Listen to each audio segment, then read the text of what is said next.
You are now entering the Cue the Muses podcast. Please reserve submission of any joy meter statistics until after the program.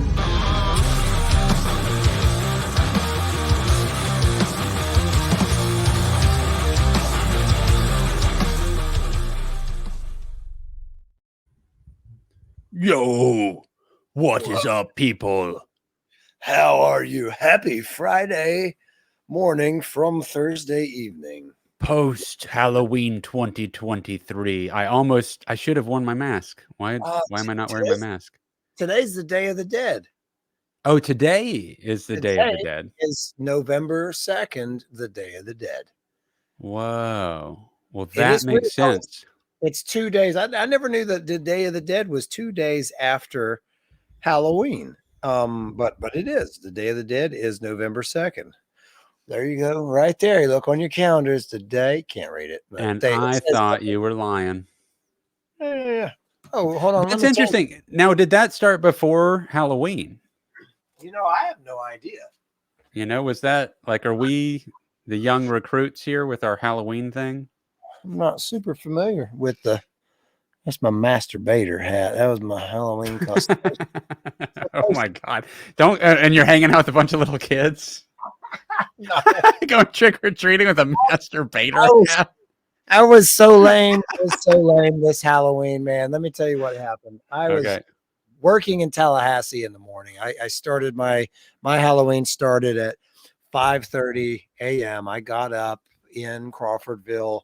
I met a team of construction guys up at the office building where we filmed the music video for Two Bears, the dark scenes, that building.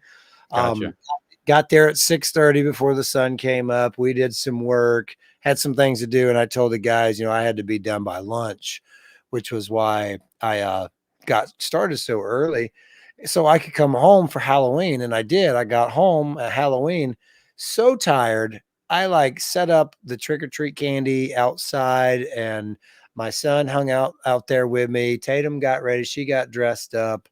And then, I ran out of candy so fast. I had a bunch of candy, but they were after it. They got after it right before dark. And man, Kyron and Tatum loaded up and left with some friends, and they went trick-or-treating, and man, I crashed. I was out by 7:30. As soon as the sun was down, I ran out of candy. I put everything up, and I got myself on the couch and went to sleep. I was out. Wow. Lamest 39-year-old Halloween ever. That does sound pretty lame.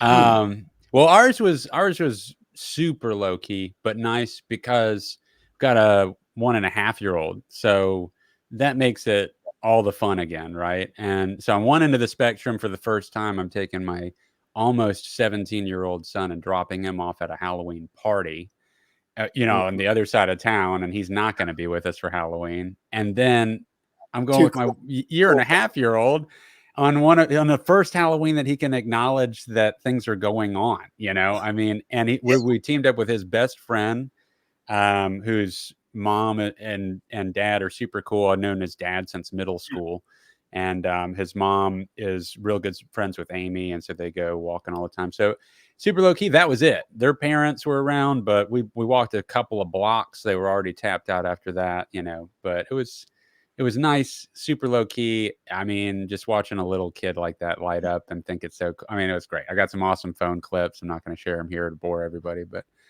anyway, it was awesome. It was great. It invigorated it. Those are the best though, man. Yeah. And I saw, excuse me, I'm getting over respiratory infection. Man, that sucks. Yeah, it's I saw your Halloween mask of the dragon thing. That was itching. That was really cool looking. Oh yeah, you know what that's from? It's awesome. Felix wasn't scared of it at all because Dad was wearing it, right? That's right. He wasn't scared at all. Don't throw your back out, old man. My chair's on wheels. All right, so this is my red dragon costume. I mean, I also have wings, but I'm not going to wear them because I'm in the seat. And I got this for my video on my YouTube channel when my Red Dragon camera survived falling in the water. I And I had remember made that. Yeah. You so got this to, is the same because it's a red dragon, and yeah. I was like, it survived, and I was dressed as a red dragon, and so that's where it came from. But yeah, that was good. That's cool. Yeah. Anyway, getting away from this Halloween crap as we head into the rest of this month. It's November now. We're approaching the end of the year. It's wild. It's been a hell of a ride. The world's falling apart. We won't get into politics, but it's falling apart. Yeah, And I'm just thankful that, I'm not directly in it and it's not on my front door at the moment. So life is good. Have gratitude. Yeah. Well, I'm fortunate in, my day job is a construction. And we've for the last 10 years, I've built nothing but multifamily and student housing commercial projects. Right. So, I'm going to nerd out a little bit because I just yesterday got to go to the first meeting that I was invited to. I got a seat at the table for one of the pre-construction, pre-design, or actually like mid-design meetings with our new client. And I'm not going to say the client's name, but I will say that they are a defense contractor who builds specialized equipment for the Navy currently. Wow. And the facility that we're building for them is an R&D facility. It's a sensitive, compartmentalized information facility.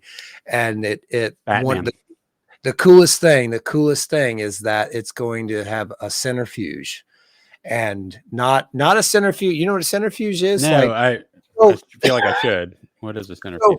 So like a common centrifuge is about the size of, a dinner plate. And they have them in a hospital. When they take your blood, they put your blood in a vial, they put it in a machine, and it spins. Okay. Yeah. That's a really small centrifuge. The centrifuge that is going to be built in the facility that we're going to do actually is the arm. It's one of those ones that has an arm. It's mounted on a pivot, and the arm spins. The arm is 53 feet long. Holy crap! Are you allowed to be talking about this publicly? Yeah, I can talk. It's a centrifuge that spins up to like 27 G's or something. Holy shit! Yeah, it's a research. Give me a comparison. How many G's is a rocket taking off? Do you know? The human body is able to survive 3 G's. Holy shit! Yeah, that's crazy. So it's like a bullet. Yeah, I think the human body's like your badassest fighter jet pilot can probably, I might be wrong, but I think he can train his body for 3 to 4 G's max without passing out and dying. Wow. I'm going ahead and typing it into Chat GPT here. We're going to find out. Let me know what it comes up with. Space shuttles, astronauts aboard the space shuttle typically experience around 3G during launch. 3 Gs, yeah. That's a giant rocket. So 25 now, Saturn V, last one I'll throw at you. Saturn V astronauts traveling to the moon during the Apollo missions experienced a bit more than 4G during launch aboard the Saturn V rocket. Wow. So that's like super lightweight, super fast. Rockets. Like, and I'm sure like the unmanned. Oh, shit. I got one more. Fighter jets. Yes. Way more. For comparison, pilot. Well, let's have you take a guess. So I think a fighter jet pilot, I know they're specially trained and they wear a special suit that keeps the blood from dropping to their legs when they're experiencing extra G's. I'm going to say 7. Here's the deal. Certain maneuvers in, for sure. Yeah. So it doesn't say how long, but like a maneuver, but excess of 9 G's. Oh, wow. That's insane. 9 G's. So like your average human is passed out at 3 to 4. Yeah. Sorry. And those fighter jet pilots train themselves for short bursts of upwards of 9 G's. Crazy. How insane is that? I mean, you apparently have to be kind of shorter. Like that's a stipulation. You got to be shorter. You got to pump your blood and breathe certain ways to like get all the.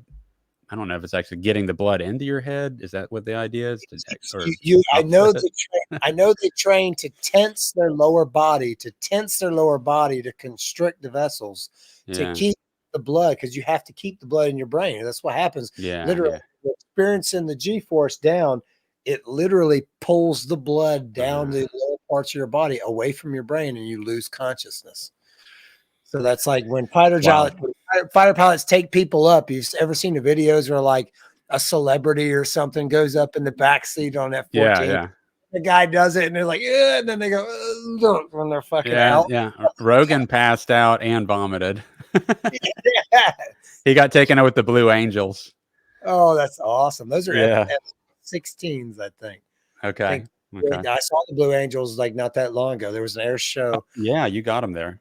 Here, yeah, they were at the beach. Dude, they're fucking amazing. There were boats flying. They were doing like upside down, like 50 feet in the air, fucking 3 feet, inches away from one another, just doing their. It was stupid. It's insane what can be done. Yeah, insane. So back to the topic at hand. Ash and I are 2 parts of Cue the Muses, which is a scripted sci-fi B-movie comedy series that you can see for free on YouTube anytime you like. Come check us out. Hit the website. Sign up to our mailing list. Like and subscribe to the video. Tell us it's awesome. Tell us it sucks. Tell us what you want to see in the future. Check out the music if you don't like the scripted stuff. Just we're hanging out, we're talking about life, and we're trying to promote this little endeavor that Ash and I have been working on for just the past 4 to 7 years. 7. Where'd the 7 come from? No, I think we've been on it for 3 to 4 years now. We have, yeah, which is wild. I mean, it kind of gradually started very shortly after the Fighting Giants visual EP was made, which took its own course of time. You guys went and recorded. That's Dick's band. And they were awesome. I had just done a music video for Defy the Tyrant. Amazing video, amazing band, amazing song. You helped participate in that. Amber was involved, which is your girlfriend. And it was like kind of this amazing experience. We bonded. We made Fighting Giants. And then after that, we're like, let's do something together. And so Cue the Muses does exist. It was conceptualized and realized slowly but surely. Also, you spoke about Defy the Tyrant. I'm allowed to talk about this now because one show is officially done and gone, but I am playing guitar in Defy the Tyrant now on a temporary basis. Okay. Ian, the stage left guitar, the demon, red face mask, Ian McKenzie has had to take like a 6-month break from playing. They play a lot. They're like hardworking, gigging. They've negotiated with a couple of tours and they haven't pulled the trigger and done one just yet. But big shows, great band, awesome guys. Kurt Rogers Group. They reached out to me and said, Ian's got to step away for 6 months. Can you fill the spot? And I said, absolutely. It sounds like fun. So, awesome. we did the first show last Saturday, 2 Saturdays ago. Oh, wow. You already performed once with them. Yeah. In Summerfield, Florida. It's funny because Stuart, the lead guitar player, he's moved over to Ian's side. And I'm over there with Slim, the bass player, and I run a wireless pack. And so the show, the first show was really fun. We rehearsed a set, we have a cover song in the middle of the set. The cover song, they have a bunch of covers that they do, but the one we landed on, I was really excited about. It's Killing in the Name Of by Rage Against the Machine. Sweet. And so I've got the I got a Telecaster, right? So I was like, okay, when we do it, I'm gonna put my hat forward and my jacket way up high, like Morello does, and okay, nice, and rock out to Killing in the Name Of. Anyway, like through their set, there's a scripted part of the set, and it's the second to last song. The second to last song in their set is a song called Petrichor, and at end of Petrichor, what happens going into the last song of the set, which is escaping me right. I think it's Inside Out is the name of the last song of the set. So in between Petrichor and Inside Out, Petrichor ends somewhat abruptly and there's not a clean transition, but there's a scripted portion of the set where the guys wanted me to say something funny, like crack a joke about Total something. improv. Yeah, and what ended up happening in Summerfield is, what one of the things, I'm in a wireless pack, so I like to meander around the stage. So one of my favorite things to do is just sneak onto the drum riser and get behind the drummer and kind of mess around with the drummer, hang out back there, play for like a couple. It probably doesn't look cool on stage. I climb back behind the drummer, but it's fun for me because I like picking up the drummer. So I did that during Petrichor, the second to last song in the set. And they have two tunings. And by the way, Defy the Tyrant, the set that we played, two tunings. The first half up to the cover song is in drop D, 1/2 step down. So it's C sharp, drop C sharp. Then there's a guitar change midway in the set to drop B, which is a weird tune. It's like a Slipknot tuning. And so we've transitioned. The Petrichor song is in the drop B. So I'm in the drop B tuning, and midway through Petrichor, I kind of make my way back behind Dilly, their drummer. He's a long hair guy, great drummer. He's just killing it. And I sneak back and I kind of whisper in his ear. I was like, "Hey Dilly, is everything going? Can I give you a back rub or something?" He's like, "What are you doing, man? Get the fuck away from me." So I crack up laughing and I kind of sneak around the left side, and I'm behind. Now I'm on the front left side of the drum riser, and Stuart, the lead player, I think he's in the middle of a solo.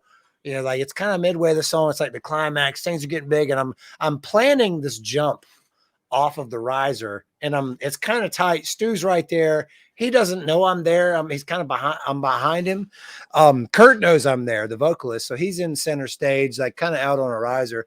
And I'm planning my jump at the time. And like I'm playing the song and I'm planning the moment. So the jump is at the correct point of the song, so it works. The movement works with the music.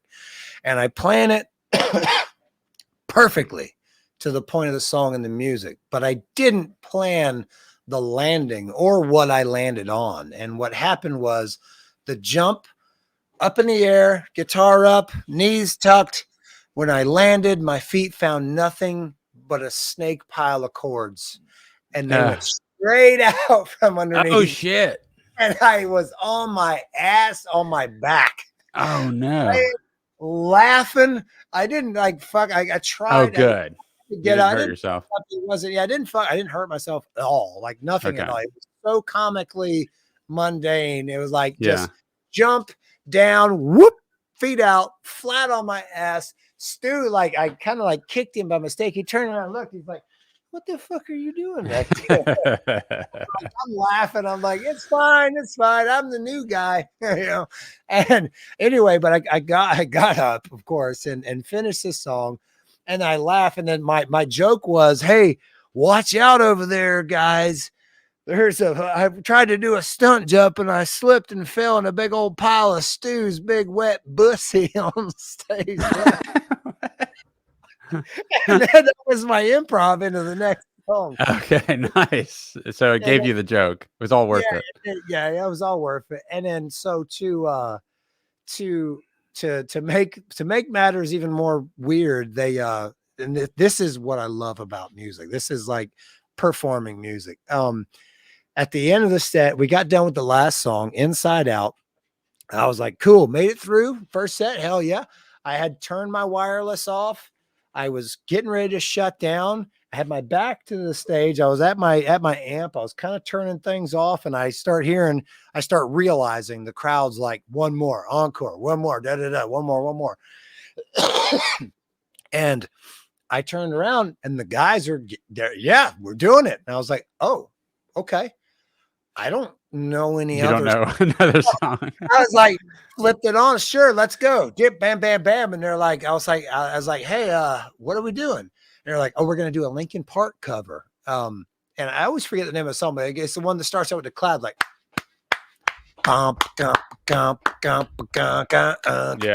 yeah. So they started that. and Stu starts doing the riff. So I'm looking at Stu to catch the riff. You know, I'm like, okay, this is an easy song. So and I look at it, I'm watching, I'm like, okay. And when I start doing it, I'm like, whoa, what the fuck? And I look, the guitar changed while my back was turned back to the C sharp guitars. Oh man. It had On to top be of all that. I was like, you motherfuckers. Wow, they set you up.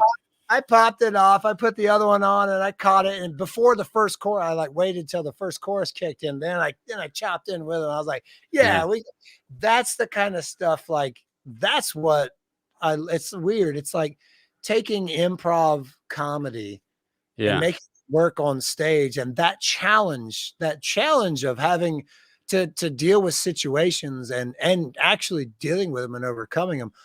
I absolutely love it. Like that is, to me, that was one of the most fun shows I've ever done. And like, just like, wow, messing about, like it's never going to be perfect. Some bands are.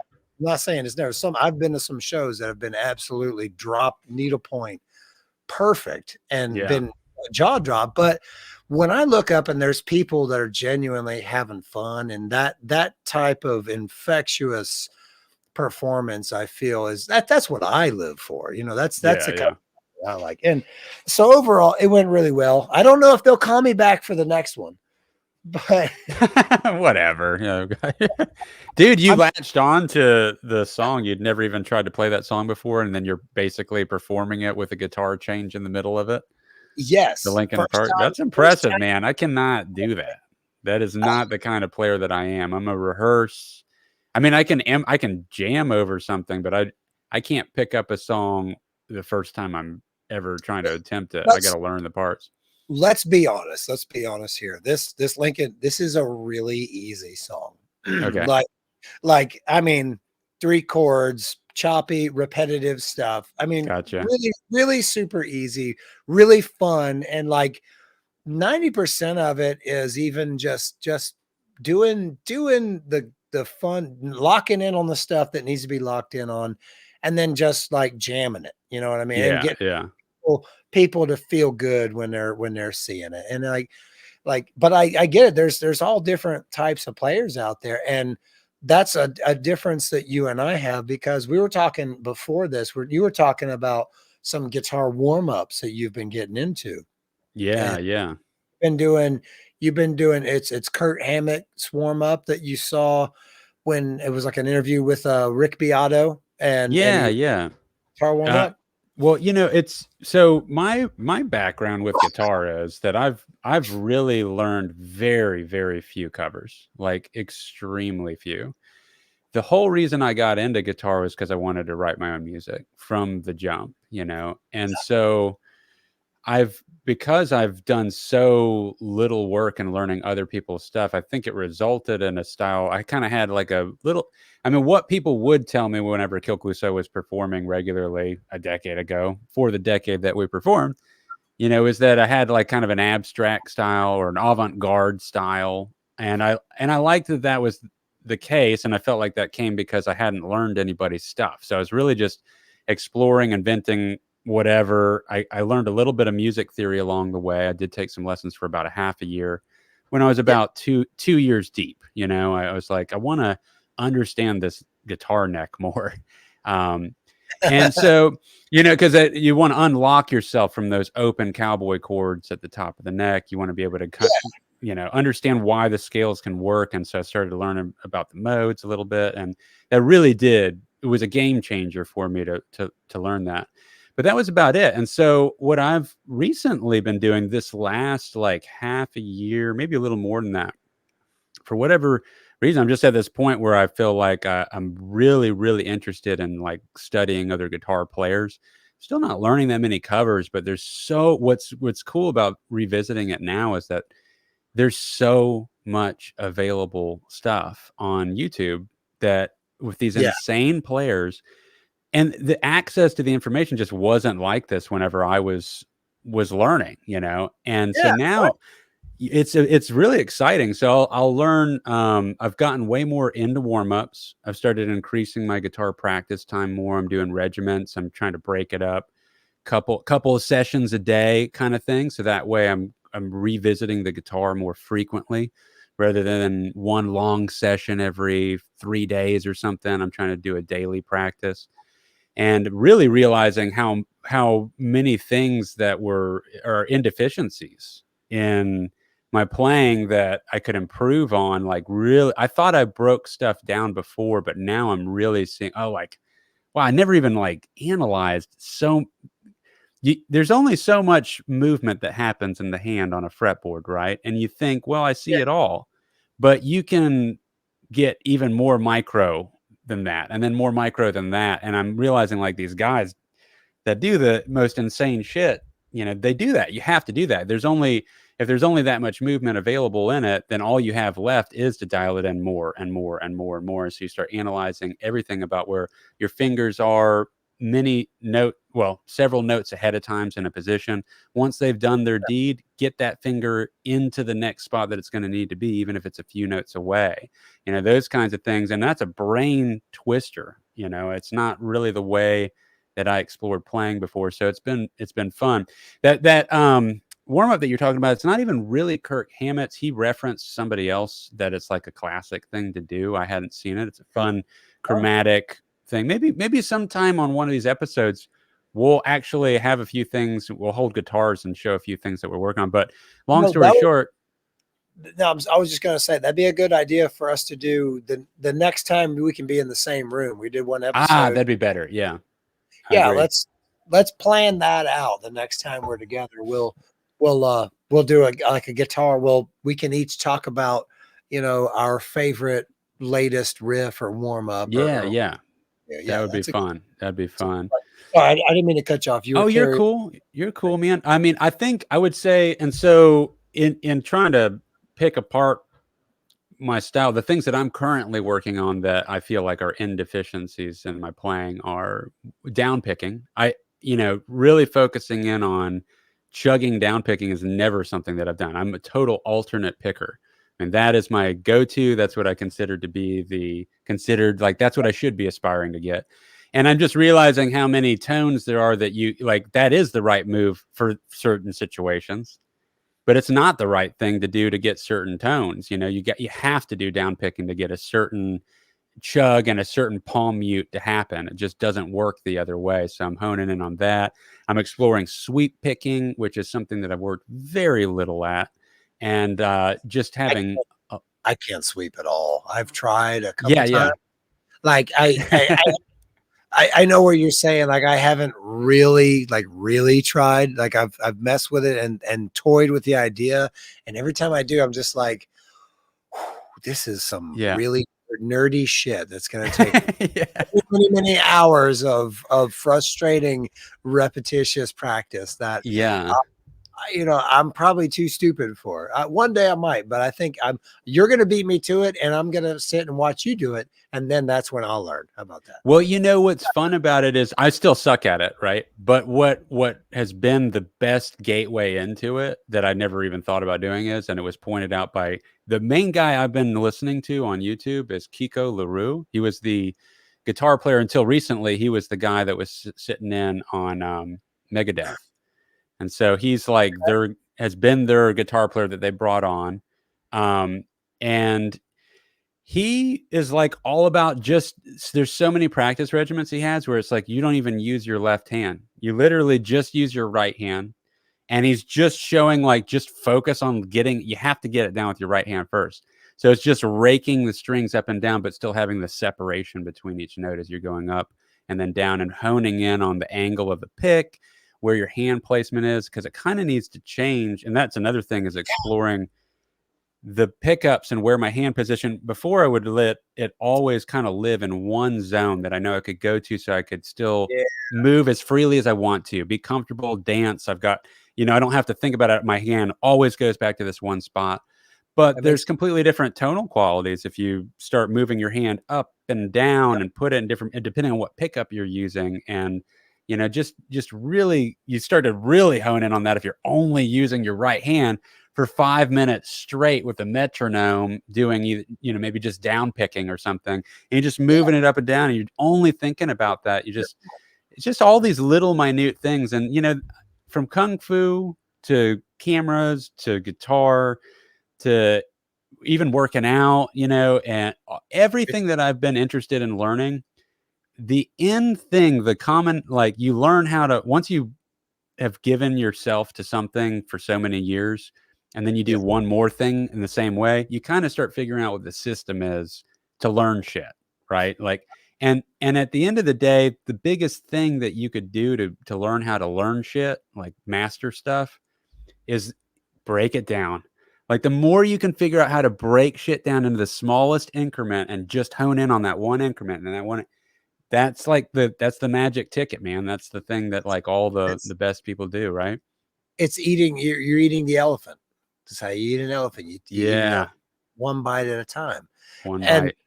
and all those things you mentioned, from playing guitar to martial arts to sports to professional camera working to editing to anything, to framing a house, you know, pouring concrete, finishing concrete, literally anything. It takes practice to learn. But when you get to the point that you understand it and then you fall back, you revert to muscle memory. And whenever you can perform a function like that and be able to let your mind do anything else, like I still love, I don't work with my hands that much. I actually on my professional job anymore, but you know, I learned how to work with a bunch of roughneck boys up in North Carolina framing houses. And when I started, it was terrible. I was terrible. I had to stay late for work fixing things I'd screwed up because my boss made me stay and tear it up and do it right. And then as the years went by and I got better, it turned into muscle memory. You know, you start cutting, you're building things. The thought process of what you're doing goes away. But when you're working and you're using your hands, whether you're playing guitar, martial arts, jujitsu, framing a house, building a deck or whatever, and you're doing the motions with your body from muscle memory, and your mind that starts thinking of anything and everything else, that's like this meditative state. That's when the best thinking happens. And I love it. I still love every now and then putting my tool bag on and just building something at the house and then going back, like, because I might not have done it. And it's like riding a bike. You know, you hear that all the time. It's just like riding a bike. You never forget how to ride a bike. Well, you learn how to play guitar. You learn how to do these things. If you take a break for a while, when you come back, it comes back quick. It's not, there's not a long learning curve to redo it, but then that muscle memory kicks in and that meditative state kicks in. And it's almost like a mantra, or it might not be the right word, but just when you do that, and then, you know, you're talking about learning new skills. Once it's learned, then you can hit that muscle memory. And then there's every time you do it, it's another improvement, right? It's another step forward in that road trip to greatness, road trip to Zen with your that flow state, that autopilot essence that you're talking about. It's like, that's where you can carve away the technicality and just kind of take it, and then you can throw that away, and then you become it. Like when you've got a song down pat, you know, that's when you can really enjoy playing it. It can be fun to have the challenge constantly there, but if you're performing music, when you get to that point where it is an autopilot and you can literally just be in the zone of what the music is rather than thinking about the technical performance of it, that's the flow state. And you can find that in any of the things that you choose to pursue. I mean, there's these flow states that I love in editing, even, you know, even though editing is not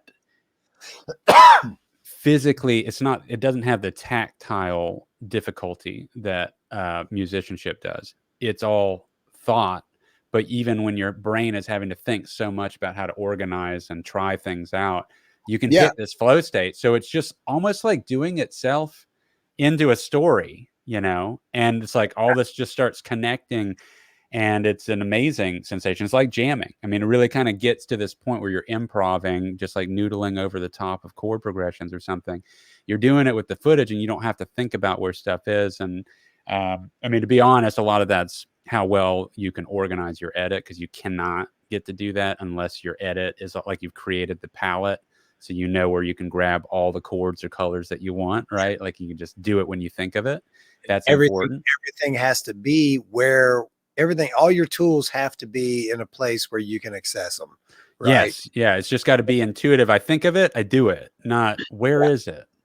And then if it's again, if it's out of sight, it's out of mind. If it's not there, then you don't think to use it. Like when you learn skills and you learn a new skill on the guitar or a new thing on the guitar, like you want to use that, like it's in the forefront. You have a lot of other skills, but that new one, that new thing, like for me, sometimes it's a squeak, like it's a noise that I did by mistake. Like, oh, that was cool. Like, I record a lot of ideas. Like I record a lot of things, whether it's on my telephone, just a quick video. I wrote a riff. That's my go-to. Like I wrote a riff. Okay. Quick video. Now my cell phone battery or my cell phone memory is full because I have too many. I know that's the tricky thing. Yeah. But like you always want to build on that. Sometimes you write something, then you screw up and there's a mistake. But wait, how did that happen? Like I didn't do that on purpose. Okay. How do I recreate that? That's where the original part comes from, to be honest, right? Like I mean, all the coolest stuff, I think the most original stuff is stuff that I stumble into. The pre-programmed idea of like knowing what chord I could go to that would physically work because it's in part of the mode. Yes. Well, everyone's done that. I mean, that's why you know it works. It's not like but the right chord, the right finger place.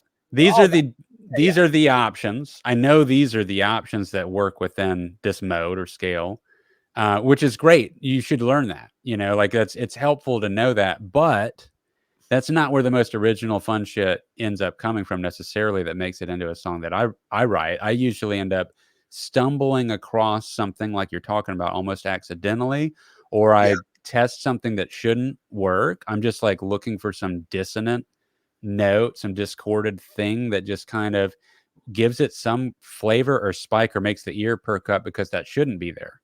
And then now you're potentially paying attention because it's like, wait, why is that that's not where I thought it would go, right?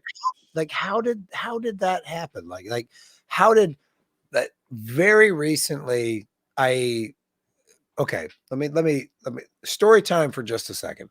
So I got into this band Baroness recently, right? And Baroness caught my ear because all their recordings have a really live sound quality to them. But what really caught my eyes, they had one particular live set that they did. It's on YouTube. If you YouTube Baroness CME session, it'll pull up a live set that they professionally recorded, professional audio, professional video, beautiful take. It's an hour-long live set. The opening track is the first time I ever heard this particular track from the band Baroness, and absolutely amazing song. So Baroness is a 4-piece, 2 guitar players, male, female, both of them sing. A lot of times they sing simultaneously. So you have this masculine, feminine voice that's at a constant harmonize with one another. I've heard things like it, but not that well. So that song, it's called Tourniquet. The song is called Tourniquet. And I've watched this video in the last couple of weeks. I've watched this CME video. I listen to it while I'm driving. It's mesmerizing. And anyways, so the vocalist, the guy doing the interview in between a couple of songs asks them about their pedal boards. They have pedal boards much like yours and mine, like where yours used to be and mine still is. They run the G5s and they have a bunch of analog pedals. You've upgraded to the fractal, but the guy asked him, well, about your pedals, this and that. And the vocalist had a really unique response that it was profound, made me think. He said, I like to change out the pedals in my board often. I don't like being married to any particular one for too long because then it becomes a crutch. Then it becomes like, I have to have that for this song. And like, he kind of worded it like that. And I was like, that's interesting. Oh, well, that's weird because I have particular pedals like that is the song, right. How I've always looked at it, like, okay, I wrote this song, I got this new pedal and I wrote this song with this pedal. That is the song. Right. And I was like, so that particular song, Tourniquet, in the CME live session, the first time I heard that song, I got to thinking about what he said. So I went to their catalog and I found the recorded version, and the intro for that song, it has an acoustic guitar. It's totally different. I was like, Wow. they didn't perform it like they recorded it. They Yeah. just had these pedals there. They did it there, and it was absolutely unique to the recording. Yeah. It phenomenal, better, Yeah. but different, Ah. but better. I'm like, how awesome is that to just constantly try a new vibe, try a new approach Nice. to things like that? It just total mind fuck on my part. Like, Yeah. wow. Yeah. Thanks, John from Baroness, you know, and Gina. John and Gina are the names of the two get the guitar player duo. But Yeah. Yeah. it's like that mindset going to the song, like not being locked in and crutched to any particular thing. Like the song is like a living document. It can be a living document. Yeah. Yeah. But when you're that type of band, like I said, their recordings sound very live. Like they're definitely a band to me that I think the live experience far supersedes the recorded experience. Yeah. And There's definitely bands like that. yeah. And I wanted like, I bought a new pedal recently, an overdrive pedal. And like an overdrive pedal, I've got a TS9, an Ibanez TS9 overdrive that I modded. I changed the clipping diodes to LEDs, and it's just worked, and it's been great. I took a chance on this one pedal, this Walrus Audio Ages overdrive. I tried it at Guitar Center, and it did some things in a weird amp that I tried it in. I was like, this sounds really cool. I'm going to get it. It's like 1/3 of the cost that it is brand new. It was a super good deal for a used pedal. So I picked it up, and it literally opened this weird door that I didn't expect to be open. I used it with when I was rehearsing with the band I'm in, Dave's, last night. And John, the drummer, and I got there early last week one day to practice, the day after I bought that pedal. I just put it on my board, just dialed it in, and it had this different quality, right? To the distortion channel. I just added this different quality, and we wrote a song in an hour that consisted of, like, it was a unique writing experience. He had different drum patterns. I had different riffs. I had we structured it like, okay, here's riff 1, here's riff 2, 3, and 4, and then 5. And then he had drum patterns 1, 2, 3, 4, 5. And the thing about that song is every riff interchanged with each drum beat. So no matter what drum beat he used, every riff of the song interchanged with that different beat, and they were totally different beats. But it was a weird thing that him and I both discovered this, like they're all interchangeable, like Legos. And there was one particular riff in that song that's just this super fast, heavy, aggressive pick that just, like, I can't do it without the Ages overdrive because it adds extra something. Attack. That extra attack that just, like, I can do it without it, but it doesn't have the quality. Yeah. It doesn't have the right quality that it did Yeah. the overdrive. And I was like, this pedal is amazing. Just for that alone, like to have a new piece to the arsenal and to be able to find that door opened. The problem was, and I want to kind of give Walrus Audio a little bump here, because that pedal I got broke 5 days after I got it. Spazzed out, and had to defy the tyrant practice. But those guys at Walrus Audio, I emailed them. I told them what was going on. They said, ship it to us. Cost me $20 to ship it. They fixed it for free. I got it back in a week. Wow. And you bought it used. They sent it to me in a brand new box. Wow. Brand new box, repaired pedal, totally fixed it. For a used purchase. Used purchase. And they told me, they were like, what's going on? They said, did you mess with it? I said, I opened it up to see if there was anything burnt on the circuit board, and there wasn't. And I closed it. They said, ship it to us. We're going to see if it's been altered, maybe by somebody who had it before or whatever. And they came back. They said, yep, it was a problem. We replaced one capacitor and one resistor in the bypass circuit because something went wrong with the bypass. It was just like shutting off and turning on its own. Okay. And the bypass wasn't responsive. But dude, they took care of me. Their email tech support guys were super nice. I told them, I told them that we had this project, that I wanted, that this pedal changed my game, and I wanted to give them a shout out. Like they didn't pay me or anything. And this is just like me telling the world and you that these dudes at Wallace are fucking nice. They're cool. Yeah, that's cool, man. That's awesome. Yeah. That's great. It's interesting you're talking about that whole example that you gave of not being married to a particular sound, and changing it up for songs. And I definitely, in previous episodes, we had talked about how a sound might instigate the whole creation of a song. Like you build a whole, just like you're saying now. So we've been on that conversation path. So now we've got this Axe Effects unit, which has an insane amount of presets in it. Plus you can dial in your own. How many does it have? It's like 380, and it's like, but then you have all these, like 380 scenes. Yeah. So, and within each scene is like anywhere from 4 to 8 sounds. So it's like basically 380 banks of 4 to 5. Yeah. Yeah. And so it's been mind-boggling. And when I first switched it out and decided to sell all my pedals, which I'm still selling some of, and they're great. Like I had good stuff, but I was worried because there were certain sounds that we used on the album, and I'm like, I'm gonna not have that anymore. And I was like, you know what? Screw it. Like there's so many options that I know this thing's gonna have. This is before I even got it. That I'll find various sounds, and maybe I'll change it up from time to time. So it's weird that you're talking about that. And here I am getting to work with this thing for the last month. I still haven't even programmed my own banks yet because I'm just going through all the tones, and I'll figure out stuff. Oh man, I like this and I like that and I like this.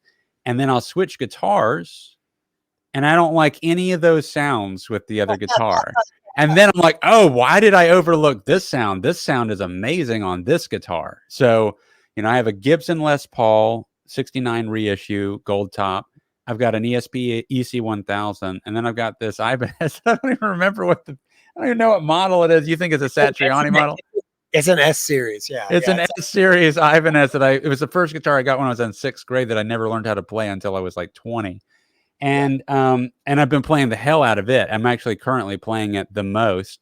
And again, totally different sounds that I like with it. So now I'm realizing, wow, I'm going to have soundscape set up for each guitar, and each one has sounds that I just cannot get to happen with the other guitar. So now I've got more of a reason than ever to switch guitars for particular songs. And I'm realizing what amp heads I like with, particular guitars and stuff. So it's been just a joy. Like it's so fun. And to know that they're modeled after these specific amps that I've never gotten to touch. I've never gotten to work with an Orange. I've never gotten to work with a Friedman. I've never gotten to work with an Eddie Van Halen. I've never gotten to work, all I've got is I went from a Solid State to a Black Star, and I love my Black Star, but that's kind of it. So I'm kind of getting this education in what the sounds are. No, they're not the real amp. They're really close though. And I'm not against ever playing one of those real amps, but I'm getting to figure out what I like, and it's been fun. And it's instigated me playing the other guitars almost equally. Currently, the last 2 weeks, it's been almost exclusively Ibanez, but it's giving me a reason to keep circulating through the guitars. And now it's just so much fun. Every time it's a Candyland when I sit down with the guitar and I have a totally different soundscape. And I realized, long story short here, I'm not going to get married to any tones. Like, I feel like this whole concept you just mentioned about changing tones, I'm like, I could totally see doing that. Like, why not? There's so many fun ways to play it. Different things sound different, good for different parts. And yes, certain things might not have the attack that they want, but then it'll have this tonal quality later in the song. Like, it'll be fun to not have to be married to that and to change it up and to give people another reason to check in on it being performed in a certain way. Because this is a step forward in performing again. I haven't performed in forever. This is a step forward in that direction. I'm going to get this thing set up fully. And then hopefully next year I'll team up in some collaborative form to do some shows again, because I want to perform again. I want to get back on a stage again. Oh, you're going to do it. You're going to do it. I'm in too many. Well, I'm not in too many, but like we were talking about cover songs earlier, and I find myself recently playing sets both with the Father Tower and with Dave's last night. I find myself my guitars have coil taps on the pickup, so I can push pull the pin and go to a single coil from the humbucker.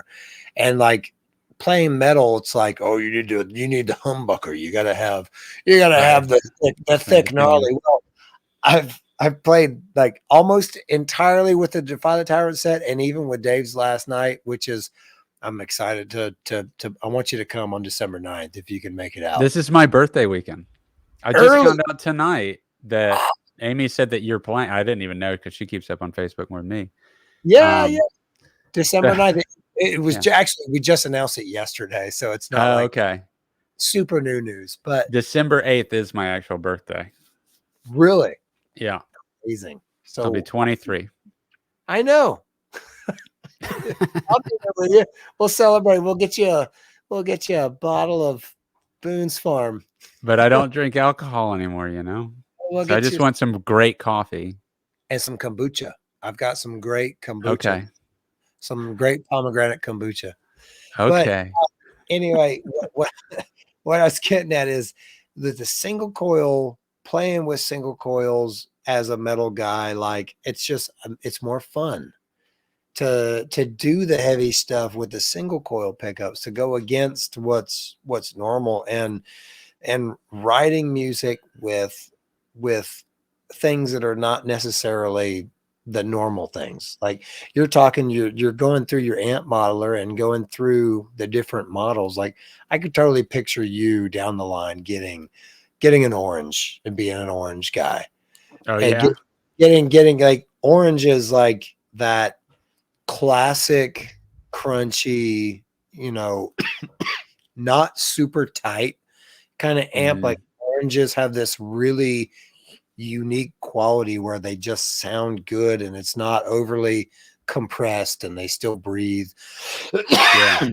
Like the Splawn is like notoriously uncompressed, but beautifully malleable to experiment with the way they sound. And I mean, that I'm glad you got that. But I'm glad to hear you say that, you're focused and you're driven to get back to do something live. Like, because what we're doing with Cue the Muses is going to be, I mean, inevitably it'll be live. Inevitably it'll be live. It's just going to be hard. Timbo, I saw Timbo's calendar. His cover band is like absolutely killing it. Awesome. He's playing every single weekend this November. Like they have a full schedule. Nice. And by this time next year, if your birthday is on the 8th, and if you guys are listening, I've already advertised. Excuse me, I'm still getting over this. No, I'm gonna get serious for a minute. I've already advertised on Facebook for December 9th that the first 20 paying customers to come in the door before the first band plays, and I'm in the first band, they get a free dick pic at the door. And they've seen the Ash Von Ding Dong pics, and there's been a couple questions asked, who's thicker? Mine's thicker, baby. Yeah, I gotta admit, mine has a very fast attack at a 0.73 millimeter, but Ash's are much thicker at a 1.14. 1.2. 1.2. Yeah. I've got some 1.5s I'm working with as well. Going thick. Yeah. I've notoriously always had the thick picks, and now I'm going. That's exactly what I've always notoriously had, the thin little 0.73 flimsy, flexible raking with a little bit of spring back, and then now I'm going hardcore, thick, heavy, based on what I'm hearing I've been convinced that this is what I should be using. So I've been exploring it, and I like it currently. Well, that's good. My biggest jump was going from I've notoriously always used nothing but a Snarling Dog Brain nylon picks. So Mm. they're like the gray Tortex picks, but the Snarling Dog has a different texture. And I switched to this to the dick picks or the Tortex, the plasticky, the Is green. that what they are? Because what is the material that my Von Ding Dongs are? The same as mine, it's just thicker. Okay. So Okay, because I like it. I've been using it 90% of the time. I'm using Von Ding Dongs. Custom signature series Von Ding Dongs available for $5.99 a piece or 4 for $30. That's incredible. That's such a good deal. I'll sign it. How many can I get for 100?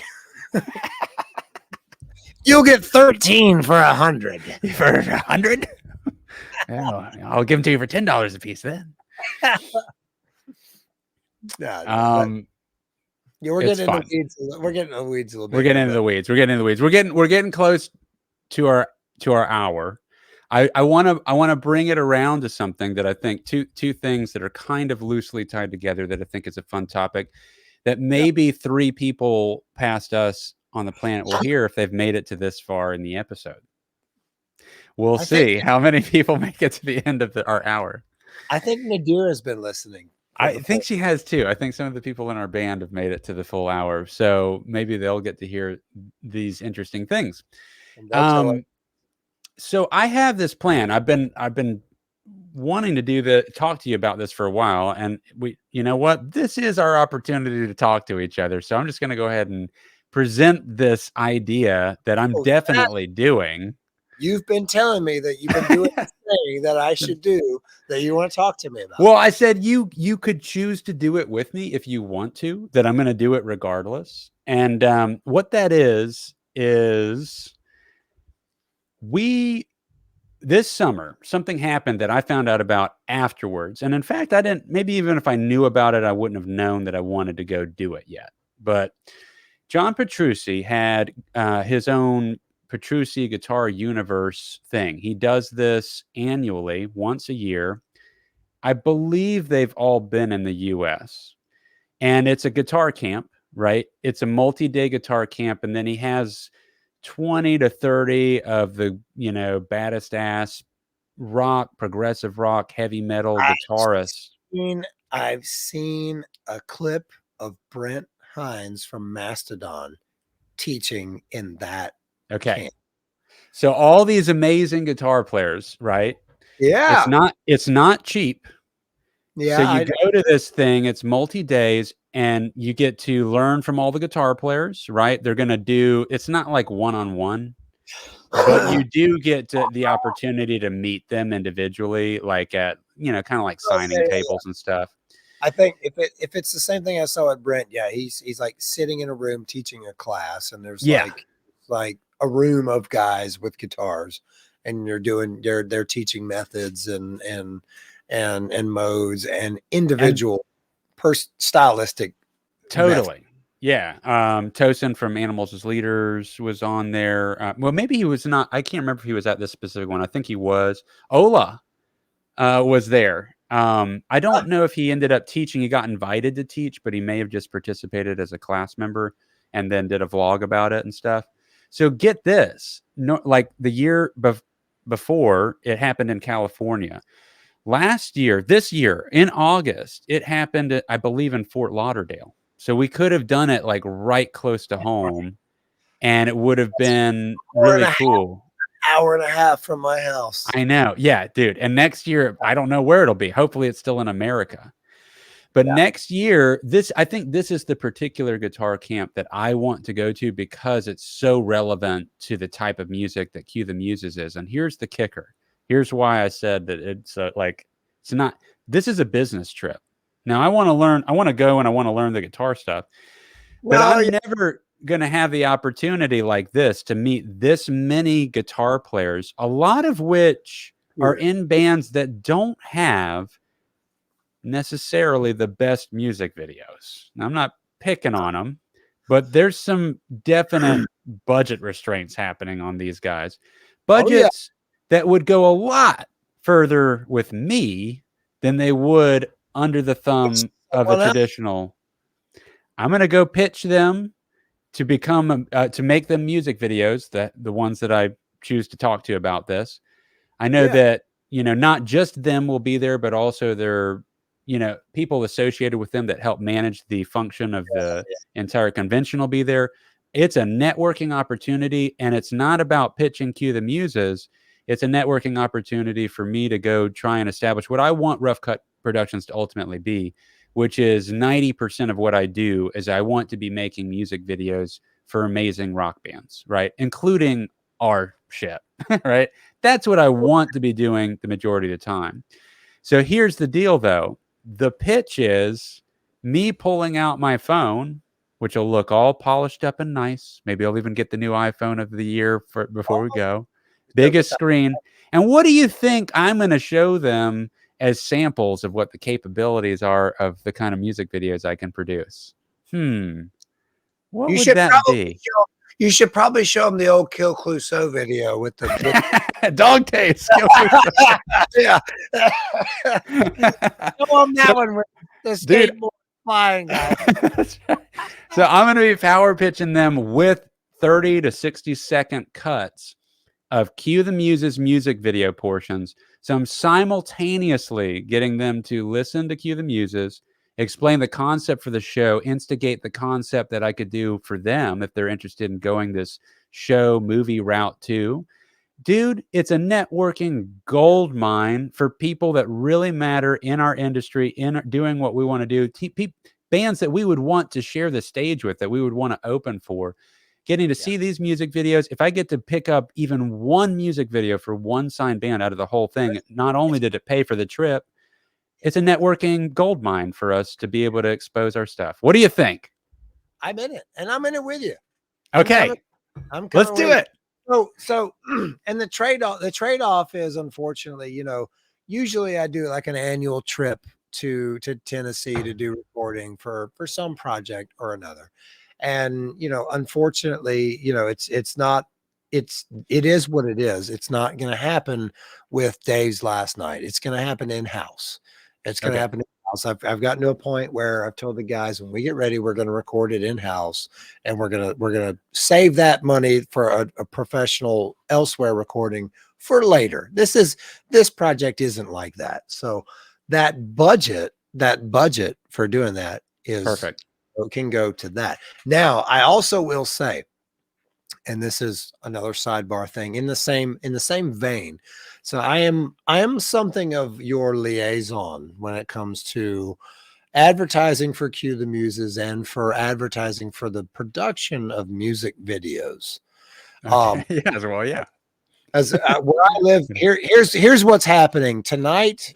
Amber's at work right now. She works third shift. She gets off at 11:30. She drives home. She usually gets home about 1 a.m. And that's why I'm usually free to be at the house alone with the kids, in the evenings. And that is what it is. Tonight's her last night doing that. And because it is her last night doing that with the third shift, she's moving to a different shift. We've already stacked out the next 3 weeks worth of concerts. So starting next Tuesday on November 7th, I'm going to see Moontooth. I've told you Moontooth is one of my top 5. They're playing in Orlando at the Abbey, small club. I'll get to meet the guys, talk to them. I've had emails back and forth with their tour manager about booking them on an off date, trying to get them up to Tallahassee because they're amazing. And I'm going to go see them. Protest the Hero is another band they're opening up for. And there's a joke name band, the Callous Dow Boys. Okay, all right. Not the Dallas Cowboys, the Callous Dow Boys. They're playing too. And I'm going to go and I'm going to bring a handful of our business cards and I'm going to talk to them because Moontooth they have some silly, fun videos that are like parody prank videos. Awesome. Like fun, silly stuff. Like they play mobsters and they kill each other in the video and stuff. Oh, nice. Whole scripted, nonsensical thing. That's the first stop. Excuse me. Then I'm excited about this. Bush, the band Bush. Oh yeah, man.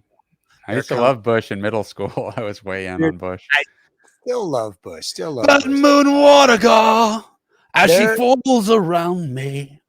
I talk with a British accent and sing nonsensical lyrics. in the back. Glycerine. Sorry, I'm not making fun of it. I was way into it. Yeah, that's fun. That's cool. Yeah, I'm going to say it's them and female vocalist band like Eve in Maine or something. I don't know, but Bad Wolves is also on that bill. Oh, sweet. It's going to be a killer show. And then the next week after that, it's like a repeat show of probably one of the best live shows I've ever seen, which is headlining act August Burns Red, opening act Crystal Lake. Oh yeah, And you're I've all talked over about that. I've talked about Crystal Lake with you. They're a Japanese metalcore band and phenomenally high energy talent, super cool, super nice. I need another t-shirt because I think my son stole my Crystal Lake t-shirt and lost it because I haven't. That's that shirt that just fucking magically vanished out of my closet. Yeah. So I'm gonna buy 2 of them when I'm there. But again, business cards, and I'm gonna be handing them out, telling them about this whole low key. You don't have to. You can have amazing. If you hire Ash von Chaumier, you can have amazing, high quality, super high production videos at not cheap, but at a rate that is going to be more competitive than these big. I mean, dude, the thing is, like, as a single person, if they can just see the result and then they understand that it's pretty much a one-man production team that brings on just very minimal help, I keep production costs down. There does have to be a budget, but what they'll get out of it would be equivalent to a much more expensive music video by far. And I think that's really that's the best opportunity for Cue the Muses to try and get to network in the circle, like get the conversation going, get them exposed to our content, because it's not asking for them for anything. It's an opportunity to help give them something that helps them. Make them an awesome music video, not check out my stuff and help us, get out there. It's like that's a simultaneous side benefit because those are the best music videos I have. That's what they get to see that pitches them to want a music video like that. That's what they're going to revisit. That's what they're going to show their record labels for. This is where we want to spend the money. We want to put the budget in this direction with this guy. All we're doing is getting Cue the Muses stuff just saturated into the progressive rock world, right? Yeah. Or heavy metal rock, just rock. I mean, all these bands you mentioned covered a lot of territory. I mean, my headspace has been in guitar universe, but but it's still it's live performance. Yeah. I'm dying for us. Yeah.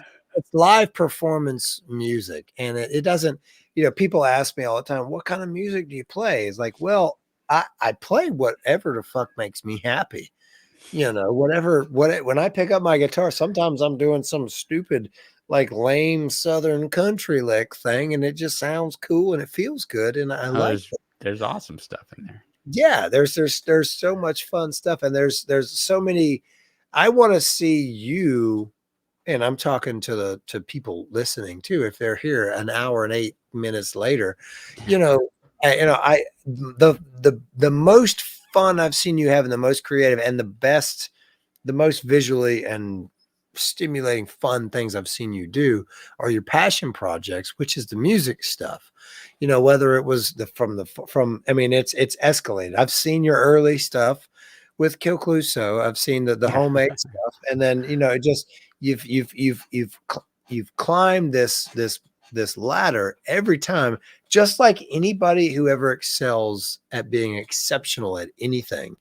I can literally see the steps because you make visual product, so I can see Thanks, man. the steps where you get better and better. And the stuff that we've done with Cue the Muses, and I talked about this in one of the last episodes at Spookala. It's like, look, I'm here hanging out with Ash, write the music, we have fun, we do the thing. I come out, I hold the cameras, make sure it's focused, do cool angles, I do fun stuff. Yeah. But at the end of the day, all that stuff goes home with Ash, and he locks himself away. And then hundreds and hundreds of hours later, he comes back and brings out the most incredible visual thing that I've ever seen. I feel like every time I watch one of exaggeration.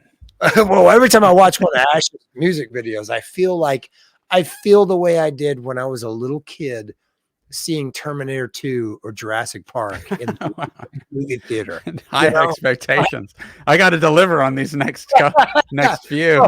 Well, you already have. I'm talking about what you have. What's already, I know, but it's hard to keep living up to even the bar. Like the goal becomes like, I mean, it's just, I know how much effort it takes to get what I have happening so far happen. And I do want to push the envelope further each time if I can. I think at the end of the day, you kind of just get to apples and oranges because it's just like a certain, you know, you hit a peak of style and then it's like, can you keep innovating more than can you outdo something? I don't know that it's like, and which for my skill set, I do think I can get better especially with like, I mean, there's the filming, you know, I try to get better with that. But you really find out how well you did with the filming that you've done in the edit, you know, and that's where I learned the most about my own camera work is during the process of editing. And it's like, oh yeah, I've got to get, I am getting better at that, or that kind of thing works really well. I got to go to that lens more. I got to do these.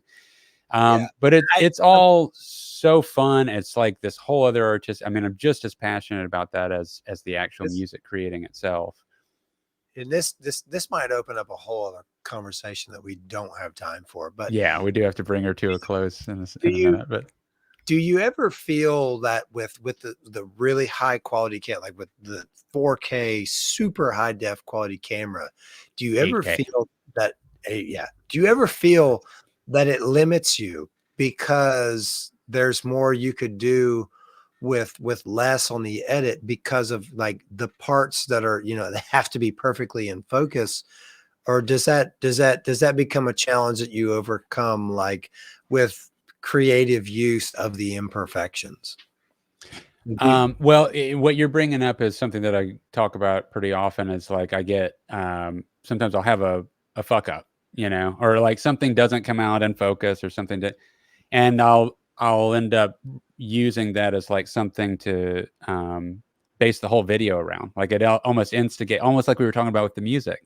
You know, you come across some discorded thing that you didn't mean to do, and then it triggers the whole soundscape that the song gets built around, or that's the coolest part. And the thing is that there's so many opportunities to fuck up when you're filming that it's going to happen anyway. And so even with the best stuff in the world, you know, and the most planning that you can do, I always come back with stuff that's fuck up still, you know. So it hasn't become a handicap yet to have really nice equipment. In that it hasn't hindered me from still accessing those fuck ups that I can then then instigate some unusual or organic or original edit or some look or style. It's just going to happen. And, you know, part of that is like, it's not even that I'm fucking up. It's an inevitability of filming something in a live setting, or it's a performance thing where it's not a perfectly rehearsed, scripted exact thing. I mean, even our scripted stuff has a lot of improv quality to it. So then there's fuck ups in that. When you're filming the bands perform or us perform and all the individual members, the scene is changing. If it's outside, the sun is happening, traffic's going by, you know, something flies in the way, a car drives up in front. Fuck ups happen that force you into weird angles. You have to move position because a bug's biting you on the face, you know, like things just happen. And then you have that weird shot that ended up in some scenario. If it's an inside lit controlled environment and they're performing, the performer themselves is going to potentially do something different every time. And they in themselves might have the fuck up. They might be trying to look super cool, and it's the in-between moment that was the organic feeling like, oh, their guard was down there, or they were looking back behind them because they heard something and they don't know if the scene's messing up and we're going to have to start over. But that's actually the most organic moment that makes it into the cut, you know? So I think there's so many opportunities, and having these really high resolution cameras really just enables more options with those opportunities because of the cropping ability and the flexibility. I can always make something dirty, but you can't always choose to make something clean up when you want to. And so having access to the high quality file, it just enables the full rainbow. So I endorse having the better and better quality, because you can always make it look like dog shit when you want to. You can tear it down, but you Yeah. can't put it up any more than what the baseline is. That's right. That's That right. baseline's higher. That's And I right. love that. Like you're talking about those little brief, honest moments of humanity. Like when you're filming people, it like particularly filming people like and actors, like, you know, we're not actors, but we pretend to be, and we do things, and then, you know, breaking character and showing like that spontaneous laughter, or like it's cracking when you're trying to be serious. Like who famously did it, like in Saturday Night Live, any of those old skits where Will Ferrell was acting and Jimmy Fallon's for the worst. He would laugh every scene.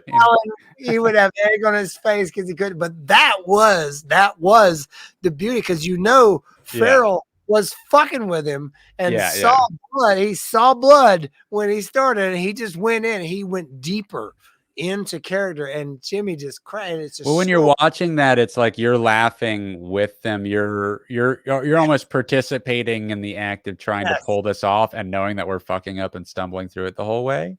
And that's like just so fun, you know? Yeah, you're trying to hold it in too. You're trying, like, fuck, I'm feeling Jimmy's pain here. Like, I'm trying to keep a straight face while this guy's doing this silly stuff. Yeah, and man. That type of energy, like we talked about. So you can get it from the editing room.